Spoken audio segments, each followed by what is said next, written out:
ಮೆಂತೆ ಕಾಳುಗಳಿಗೆ ಯಾವುದೇ ವಿಶೇಷ ಪರಿಚಯದ ಅಗತ್ಯವಿಲ್ಲ. ಸಾಮಾನ್ಯವಾಗಿ ಎಲ್ಲರ ಮನೆಯಲ್ಲೂ ಇದ್ದೇ ಇರುತ್ತೆ. ಪೋಷಕಾಂಶಗಳ ಆಗರವಾಗಿರುವ ಮೆಂತೆ ಮಧುಮೇಹಿಗಳಿಗೆ ಒಳ್ಳೆಯದು ಅನ್ನೋದು ಗೊತ್ತೇ ಇದೆ. ಆಯುರ್ವೇದದ ಹಲವು ಔಷಧಿಗಳಲ್ಲಿ ಮೆಂತೆಯನ್ನ ಬಳಸಲಾಗುತ್ತೆ. ಹೀಗಾಗಿ ಮೆಂತೆಯನ್ನ ನಾವು ಎಷ್ಟು ಹೆಚ್ಚಾಗಿ ಬಳಸ್ತೀವೋ ಅಷ್ಟು ಆರೋಗ್ಯಕ್ಕೆ ಒಳ್ಳೆಯದು. ಇಡ್ಲಿ, ದೋಸೆ, ಪಡ್ಡು ಈ ರೀತಿಯ ಆಹಾರಗಳಲ್ಲಿ ಸ್ವಲ್ಪ ಪ್ರಮಾಣದಲ್ಲಿ ಮೆಂತೆಯನ್ನ ಬಳಸಲಾಗುತ್ತೆ.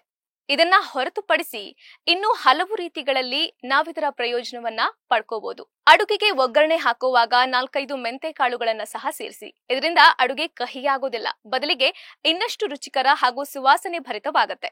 ಮೆಂತೆ ಕಾಳುಗಳನ್ನ ಮೊಳಕೆ ಬರಿಸಿ ಕೂಡ ತಿನ್ನಬಹುದು. ಆಕ್ಚುಲಿ ಮೊಳಕೆ ಬಂದ ಮೆಂತೆ ಕಾಳು ಅಷ್ಟೊಂದು ಕಹಿಯಾಗಿರೋದಿಲ್ಲ, ಹೀಗಾಗಿ ಆರಾಮಾಗಿ ತಿನ್ನಬಹುದು. ಇನ್ನು ಕರ್ನಾಟಕದ ಫೇಮಸ್ ರೆಸಿಪಿಗಳಾದ ಮೆಂತೆ ಮುದ್ದೆ, ಮೆಂತೆ ಗಂಜಿ ಇವುಗಳನ್ನ ಕೂಡ ಬ್ರೇಕ್ಫಾಸ್ಟ್, ಲಂಚ್, ಡಿನ್ನರ್ಗಳಲ್ಲಿ ನೀವು ತಿನ್ನಬಹುದು. ಅಕ್ಕಿ, ಗೋಧಿ, ಉದ್ದಿನ ಬೇಳೆ ಹಾಗೂ ಮೆಂತೆ ಕಾಳುಗಳನ್ನ ಹುರಿದು ಪುಡಿ ಮಾಡಿ ಈ ಪೌಡರ್ಗೆ ಬೆಲ್ಲ, ನೀರು, ತುಪ್ಪ ಹಾಕಿ ಕಲಸಿ ಮುದ್ದೆ ಮಾಡಬಹುದು. ಹಾಗೆ ಅಕ್ಕಿಗೆ ಮೆಂತೆ, ಬೆಲ್ಲ, ತೆಂಗಿನ ತುರಿ, ತುಪ್ಪ ಹಾಕಿ ಮೆಂತೆ ಗಂಜಿ ಕೂಡ ತಯಾರಿಸಬಹುದು.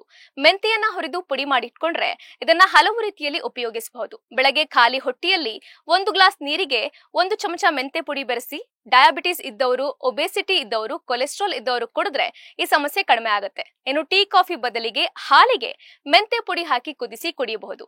ಹಾಗೆ ಚಾಟ್ಸ್, ಸಲಾಡ್ಗಳಿಗೆ ಚಾಟ್ ಮಸಾಲಾ ಜೊತೆಗೆ ಸ್ವಲ್ಪ ಮೆಂತೆ ಪುಡಿ ಕೂಡ ಉದುರಿಸಬಹುದು. ಈ ಎಲ್ಲಾ ರೀತಿಗಳಲ್ಲಿ ಮೆಂತೆಯನ್ನ ಯೂಸ್ ಮಾಡಿ.